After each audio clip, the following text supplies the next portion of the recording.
Egg freezing एक procedure है। इसमें क्या करते हैं, महिलाओं को यानी औरत को अंडे बढ़ाने के लिए दवाइयाँ देते हैं, 10 दिन या 11-12 दिन तक दवाइयाँ देके, इंजेक्शन देके वो बढ़ाते हैं। और फिर एक प्रोसीजर करके, इस प्रोसीजर का नाम है एग कलेक्शन, उसे रिट्रीवल भी बोलते हैं।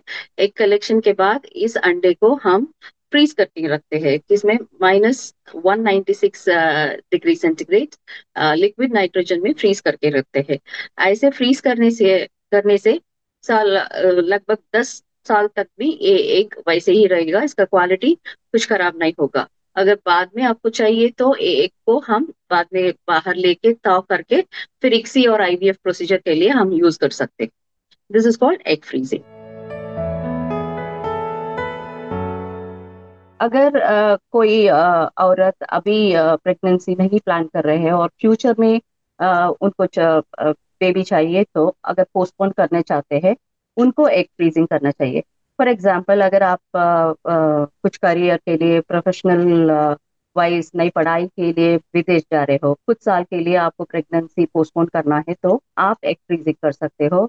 और कुछ महिलाओं कैंसर जैसा बीमारी होगा, उनको ट्रीटमेंट लेने के लिए हम थोड़ा ये एक ट्रीटमेंट लेने के पहले एक फ्रीजिंग कर सकते हैं, क्योंकि जब कैंसर ट्रीटमेंट लेते हैं तब अंडे का क्वालिटी और नंबर्स भी कम हो सकता है। तो कैंसर ट्रीटमेंट के पहले एक फ्रीजिंग करके रख सकते हैं और बाद में हम यूज कर सकते हैं इसी प्रोसीजर के लिए। और कुछ महिलाओं बहुत ये ऑटो इम्यून डिसऑर्डर ऐसा दवाइयां भी शुरू कर सकते हैं ना, उसके पहले भी हम एग फ्रीजिंग कर सकते हैं। एक क्वालिटी 30 साल के पहले बहुत अच्छा रहता है। तो आप अगर एक फ्रीजिंग प्लान कर रहे हैं तो आपको 25 से 30 साल तक एक फ्रीजिंग करना चाहिए। पर 35 तक भी कर सकते हो, पर अंडे का क्वालिटी और क्वांटिटी नंबर 25 से 30 तक बहुत अच्छा रहता है, पर 35 तक भी आप कर सकते हैं। 15 से 20 होगा तो अच्छा रहेगा, क्योंकि अगर आप 15 से 20 अंडे निकालते हो, तो बाद में जब हम तौ करके उसको इक्सी में यूज करते हैं, तो इसमें 70% का एम्ब्रियो फॉर्मेशन होता है। तो इसलिए थोड़ा ज्यादा नंबर होता है, तो 15 से 20 होता है, तो नंबर ऑफ एम्ब्रियोज जब फ्यूचर में फॉर्म होता है वो भी थोड़ा ज्यादा होता है, और प्रेगनेंसी रेट भी अच्छा रहेगा, तब एम्ब्रियो ज्यादा होता है। तो 15 to 20 will be fine. Before starting ये एग फ्रीजिंग करने के लिए और एग रिट्रीवल के पहले आपको कौन सा टेस्ट करना चाहिए? Number one is you have to see your blood count complete, blood count देखना चाहिए, क्योंकि आपकी जो ब्लड काउंट्स है वो सब ठीक होना चाहिए। आरबीसी, डब्ल्यूबीसी यानी प्लेटलेट काउंट, ये सब सीधा होना चाहिए। और थायराइड टेस्ट करना चाहिए, और एएमएच, एंटी मुलेरियन हार्मोन, क्योंकि ये टेस्ट आपको बताता है आपका एग रिजर्व कितना है। तो anti Mullerian hormone is also very important ये रिजर्व जानने के लिए।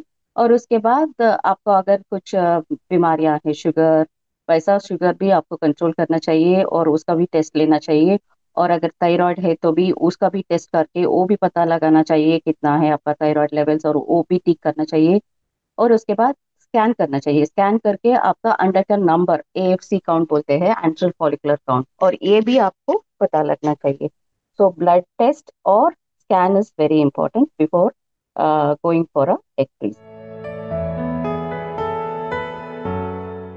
इससे कुछ लॉन्ग टर्म प्रॉब्लम्स कुछ नहीं होगा, क्योंकि ये वेरी सिंपल सा प्रोसीजर है। 10 दिन के लिए आपका इंजेक्शन होगा, उसके बाद ये प्रोसीजर होगा, और प्रोसीजर के बाद आप काम भी कर सकते हो 1 और 2 दिन में, और इसके लॉन्ग टर्म इफेक्ट्स कुछ नहीं होगा।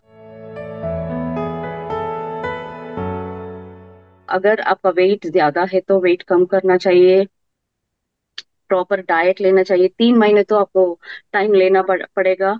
सो इस 3 महीने में मोटापन थोड़ा कम कीजिएगा, और डाइट, बैलेंस्ड डाइट लेना चाहिए। Lot of fruits, vegetables, greens और प्रोटीन्स लेना चाहिए। जंक फूड सब कम करना चाहिए। और उसके बाद आपको कुछ थायराइड प्रॉब्लम है, शुगर प्रॉब्लम है, वो सब ठीक करना चाहिए। नॉर्मल लेवल्स लेके आना है ट्रीटमेंट करके। अगर कुछ इन्फेक्शन है तो वो इन्फेक्शंस भी आपको ट्रीट करना चाहिए before going for egg freezing. So healthy रहने चाहिए। अगर आप हेल्दी हो तो आपका अंडे भी हेल्दी होगा। हेल्दी अंडे will give you good healthy embryos.